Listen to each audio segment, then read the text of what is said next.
You're listening to the AZ Wildcats podcast brought to you by DraftKings, America's #1 sportsbook app. Now, everybody's favorite Arizona State alum, Mr. Kyle Dodd. Hello, Kyle. What's up, Mike? How are you?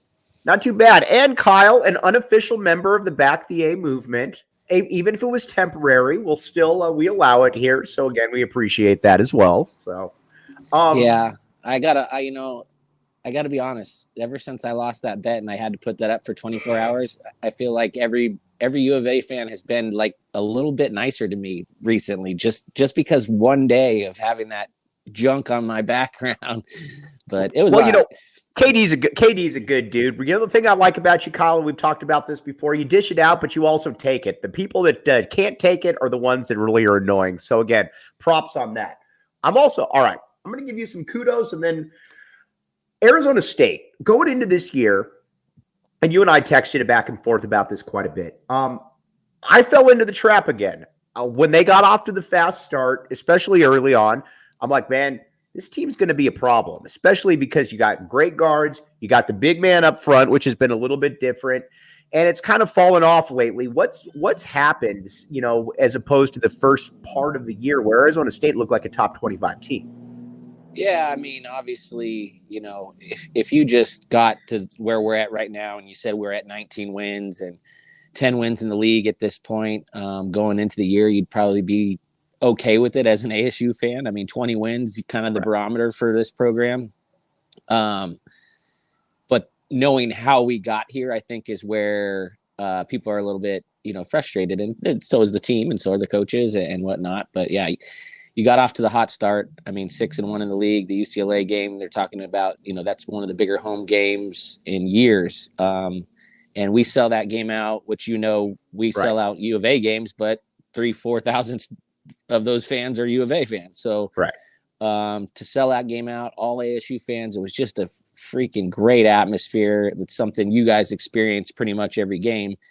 And for 38 minutes of that game, we outplay the Bruins, and they just kind of, veteran ball club, they kind of pulled it out at the end. And I've been telling people, I feel like UCLA beat them multiple times, if that makes sense. I feel like they beat them again on that Saturday against SC, and then they beat them again on the Washington road trip. It's just, there was such a hangover and letdown of, what was such a high moment for a program like us. And then, after that game, it's just kind of, we've struggled, we battled it. And I think they're getting out of it, and they're finding ways to play better and play like they did at the beginning of the year. But at the same time, we're, we got let one get away the other night against Colorado. Those are killers. So I think, we have some great wins in front of us if we could find a way. But I mean, let's be serious.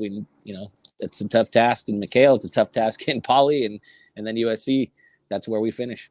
All right. So the one thing that Arizona that I've always felt is a little bit, and again, when you're a top 5-10 team, I'm nitpicking here, but that sounds like a humble brag, but I don't mean it like that. But the one thing that ASU did to Arizona in that first game that I was surprised they didn't do more of is really ramp up the pressure. Because again, Arizona, I believe, has the best front court in college basketball with Oumar Ballo and Azuolas Tubelis.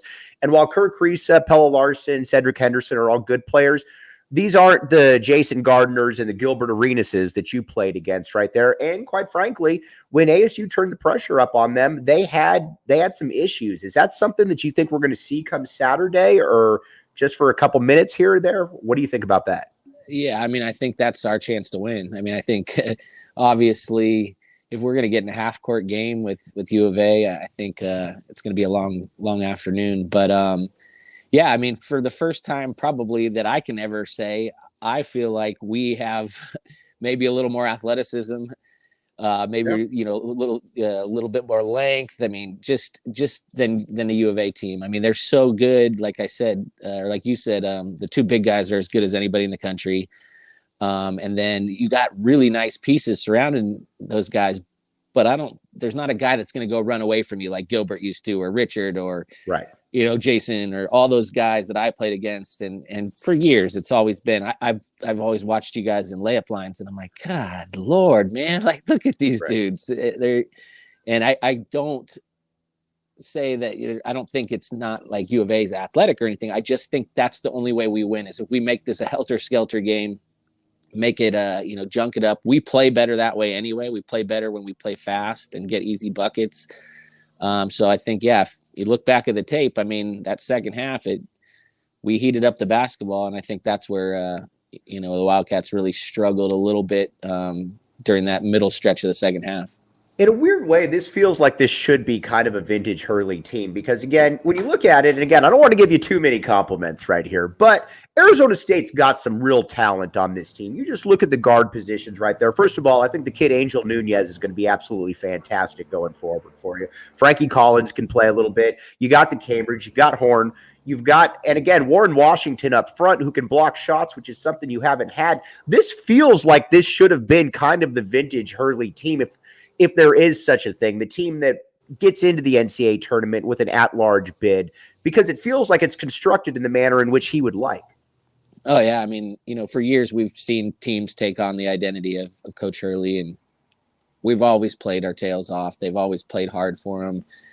But yeah, I think for the first time since he's been here, we have rim protection, we have length, we have depth. I mean, we have, people talk about that guard U year, like we like to call the guard U year. But they played 6 or 7 guys there, and we were so undersized. I mean, there was times when we were just small, but I mean, those guys could really shoot it. And that's why we got up to such a hot start and then kind of came back down to earth. But, yes, there are the pieces this year. You look at us, like I said a minute ago, you look at us in a layup line and you're like, man, those guys are long, man. I mean, and it's not just Warren Washington. You got, a guy like Enoch who doesn't even play, and Duke Brennan who's coming off the bench, and Alonzo Gaffney he's a 6'9", but he looks taller than Warren Washington at 7 foot because he has a 7'4" wingspan. It's just it's a group that really athletically, I think that's why we're so good defensively, is really active and long. All right, let me tell you about the Four Peaks, the official brew of PHNX Sports. By the way, what do you think of the nickname for the 4 U of A big men, the Four Peaks, Kyle Dodd? Is that stupid or is it funny?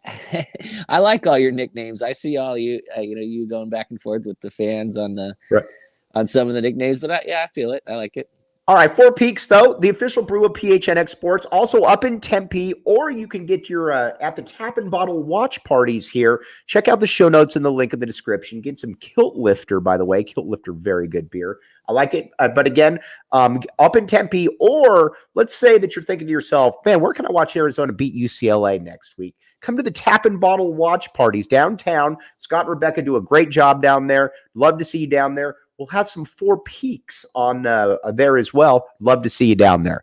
All right. So, Katie, so I've watched ASU for years. And the one thing that I've always felt, and again, Arizona fans beat me up a lot about this. I've always felt that you can win at ASU. I think it takes the right coach, but I've always felt just by the sheer number of people that are now in there. And again, you and I talked about this before. When you were playing at ASU, the level of competition in Phoenix wasn't nearly what it is right now. Give you a perfect example. To me, a kid like a Cody Williams should be a guy that Arizona State's on from day one, or a Dylan Anderson. I believe that you can win there with that template. Is that just a template that's never really been pursued? Because it seems to me that if you can keep, and again, Cody Williams exploded, obviously, and you work with all the youth kids, so you know who's who. But it feels to me that you should be able to get those fringe top 100 kids and keep them all home.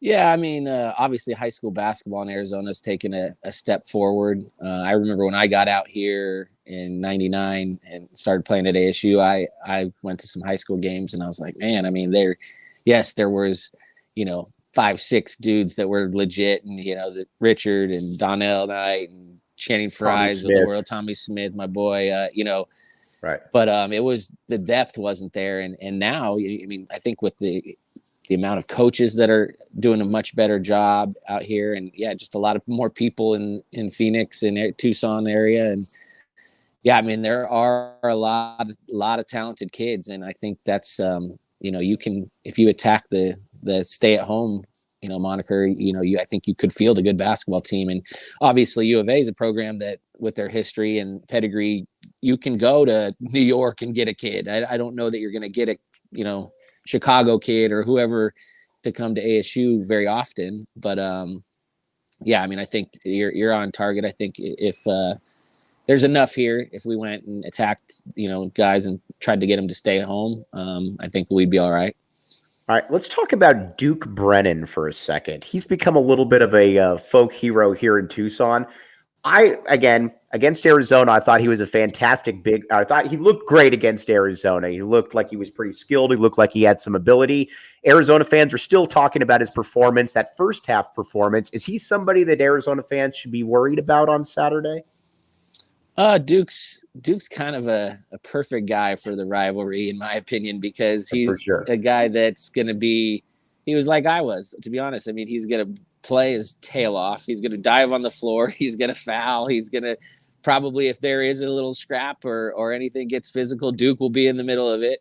And he's the perfect guy for U of A fans to hate. And that's why he's a crowd favorite at ASU, because he's just a guy that kind of junks it up. And, I do think he's playing really, much better right now. He's been getting more minutes, and I think he's going to play a huge part Saturday, just because they need all the help they can get to, combat Tabellis and Ballo.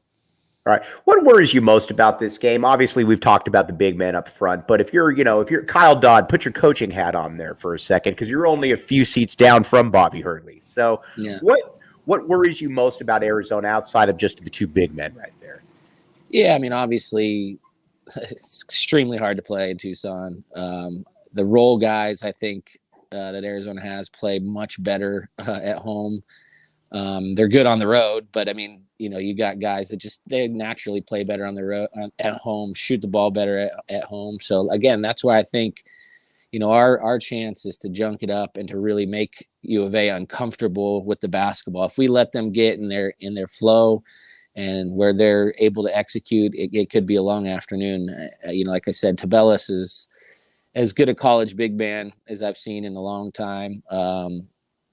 And Ballo, like I said, I loved him last year, and I know he's had his ups and downs this year, but I mean, he's a guy that he reminds me of a Michael Wright type that I played against down there, who I thought was the best big man we played against, and rest in peace, Michael Wright. But I think obviously they present a lot of challenges, but to me, it's just the fact being at McHale and having to overcome the crowd and everything that comes with it. All right, I've got a lot of people who ask me too about Kyle Dodd. What was because again, you played against Arizona, in my opinion, at the apex. Because again, you and I have talked about this a billion times. I believe 01 is the best Arizona team by a pretty good percentage. But you go into those games in McHale, people know who you are. You guys are a little bit overmatched, obviously, but you're scrappy. What was your mentality going in there? Or did you have anything specific? Because people definitely knew when Kyle Dodd was on the court, and that's a compliment. Yeah, we had fun, man. I talked to Jason for a while before the U of A game, down here New Year's Eve, and actually introduced him to my son, my son's living and dying ASU basketball, just like he should as my son. But introduced him, and we were. You guys had the throwback jerseys on that day, and I was like, man, I told Jason, I said, man, these uniforms don't bring up very many good memories for me. And he laughed, and I told my son, I said, hey, this guy was ridiculously hard to guard, and Jason was great. He said, don't let your dad fool you, man. This dude could play. And he's like, I hated going against him, which was a really big compliment to me. And it's where I'm going with this is what you said is, I think for me, I tried to be a pest. Nobody was going to play harder than me. I had to be that guy to stay on the floor. So for me, it's not that I embraced the villain role, but I didn't mind it. I mean, whatever. I was going to do whatever I could to try to find a way to win, which against those teams that they had, it was going to be a tall task. I meant to ask this last time, and I forgot to. So Gilbert Arenas, I get asked when people ask me, they said, who's the most talented player that you've ever seen at Arizona? And to this day, I still say that it's Gilbert Arenas. I thought that at the time. I think it now. But when you played against him, did you have any inkling that this guy was going to be a 3 or 4 time 30-point per game scorer in the NBA? What was it like going against somebody like that was just, even for Arizona standards, was just different? Yeah, man. I mean, Gilbert obviously being a SoCal guy, I saw him in summers and whatnot. And I knew he was good, and I knew he had a chance to be really good. I don't know that I thought he was going to go put 60 on the Lakers in Staples Center. But yeah, I mean, I remember times getting switched off on him, and he was kind of the whole package. I mean, he was Kobe, man. I mean, he was strong, athletic, quick, could handle it, could get to his spots, and it didn't matter. You could play the best defense of your life, and if he got to his spots, he was just going to destroy you. And I would agree. I mean, I think he's up there as far as U of A guys go, and obviously, Jason, I talk to people all the time. I mean, Jason Gardner, his freshman year, we've talked about it. He was the best guard in the nation behind Jay Williams. He really was, and it's just. They came at you in a lot of different ways back then, and I think those guys were really tough to guard. What's your take on conference realignment? Does it really matter to you where Arizona and ASU are in 2 or 3 years? Do you have a preference? What's Kyle Dodd thinking on that subject?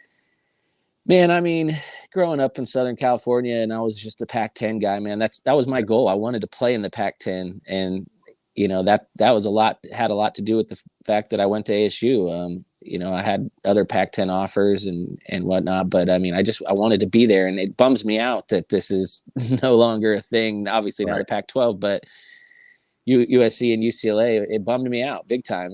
And I don't know kind of where I fall. I mean, I would prefer to make it work and keep the Pac together just because that's how I grew up. It's a bummer UCLA and USC aren't going to be there, but so be it. I'd rather somehow, some way, find a way to keep the Pac together. But, if this thing crumbles and falls apart, obviously at that point I think we're in a good spot being traveling partners, both of us. I think, combining football and basketball, I think,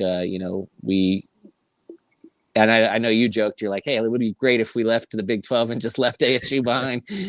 But, ultimately, I think that both schools, as crazy as this sounds, they're good for each other. They're good for each other. Exactly. Yeah. Right.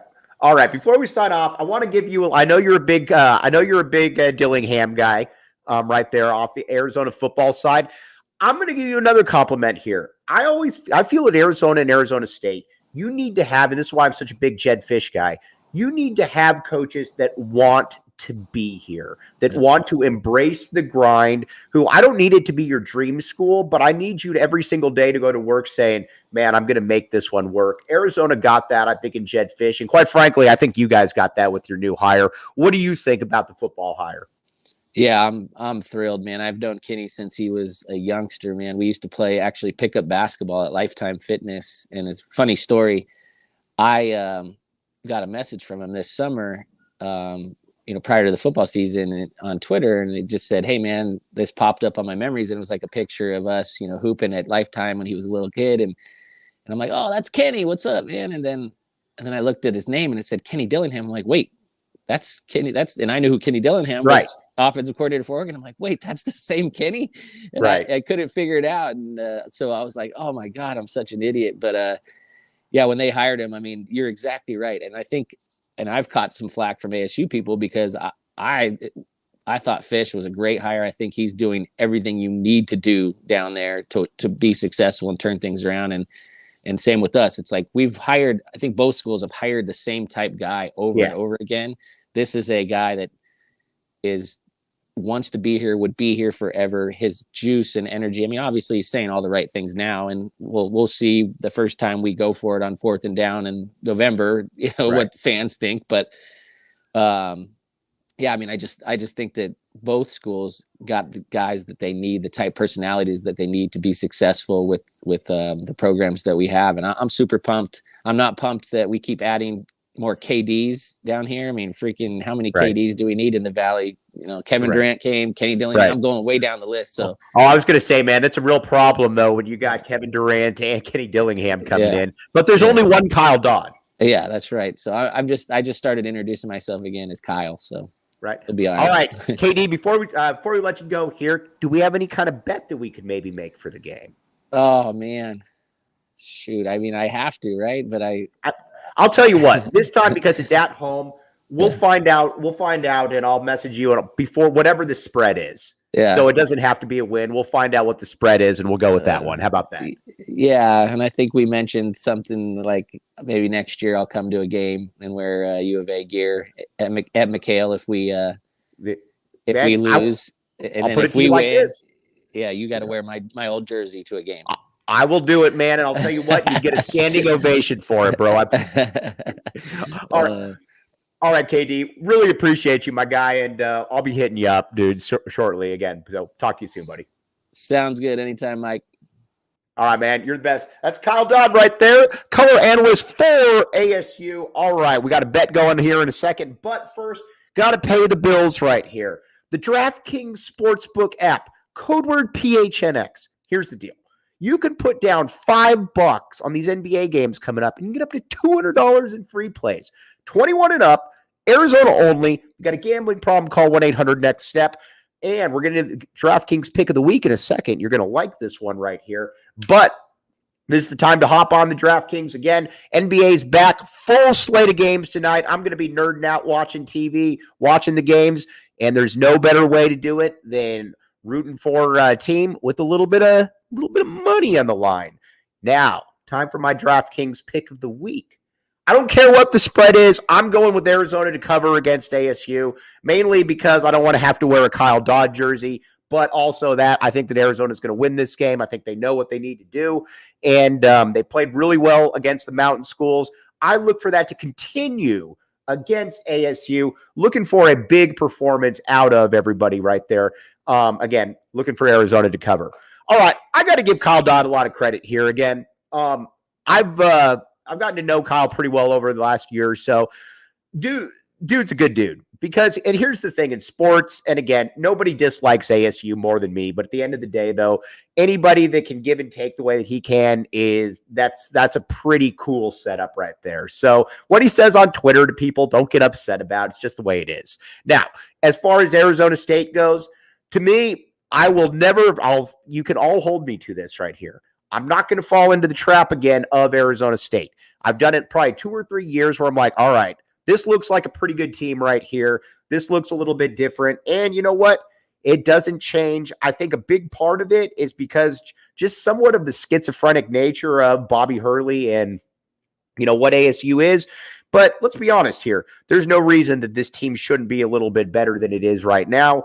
I watch them, and I thought that they were kind of a fringe top 25 team. You got guard play, you got shot blocking, you got all that, but it just really hasn't come to fruition.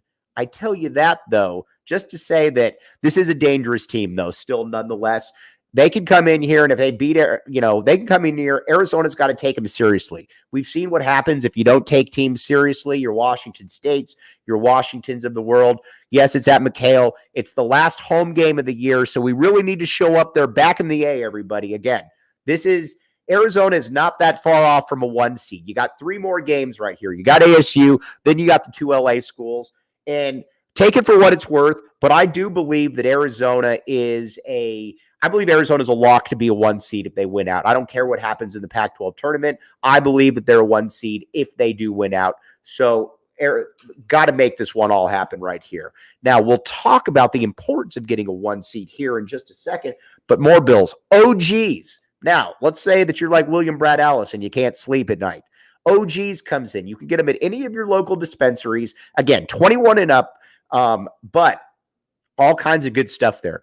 Sativas, indicas, good flavors, you name it. Or if you're just one of the people that, just want to feel a little bit better during the day, OGs can help you there as well. So again, check out your local dispensaries. OGs is where it's at. And what goes better with OGs than Mountain Mike's Pizza? Again, I'm not Mountain Mike. Mountain Mike's much cooler than me, and he makes much better pizza than I could ever make.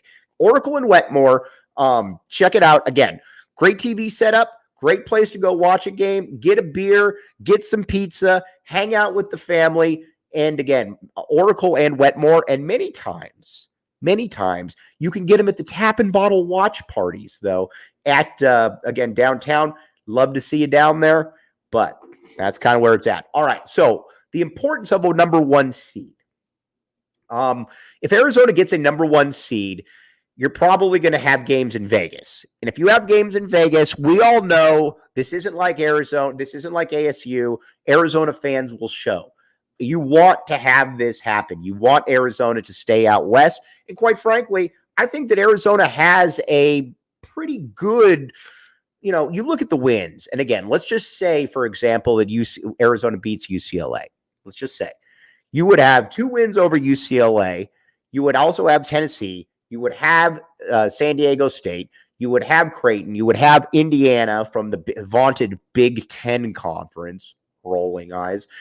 I mean, those are wins that pretty much stack up with about anybody outside of maybe Kansas. And Kansas obviously isn't going to be a 1 seed out west. They're going to be a 1 seed in the Midwest. So that's what you're looking at. Again, I think that it would lock everything up pretty much right there. Plus, you don't have the 31-2 normal Gonzaga teams that you have to worry about as well. So that's the importance of it. All right. Now, speaking of which, all right, Roman. Now, listen here. We got all the cutting edge stuff right here. Roman is on board right now. As you get older, a lot of males have hard time with getting hard or just being low in testosterone. Check it out, though. Roman. And here's the great thing about it. There's no waiting rooms. There's no hassle. This is your online opportunity right here. They offer discreet wipes that last 4 times longer in bed. And Roman is here to help. Again, it's a digital health clinic for men addressing a variety of sexual health needs and offering genuine medication that helps achieve and maintain a strong erection. Okay, now, let's see here. To learn more about how you can achieve your personal sexual health goals, go to ro.co/PHNX to get 20% off your entire first order. Again, that's ro.co/PHNX. Roman has helped out a lot of men out there over the years, helped out a lot of people with, the problems of getting older. So again, check it out right there. Check out the show notes and the link in the description. All right. Appreciate everybody out there. The great Kyle Dodd. You're the man. Rich Carrillo, KB Thiel in there. Emma making me sound much better than I should. I'll be back with you tomorrow. Just a pod tomorrow, not a live stream. But then we'll be back with you live about 2:05 or so, talking about Arizona's beatdown Saturday of ASU at McHale. I'm Mike Luke. You've been listening to the AZ Wildcats podcast.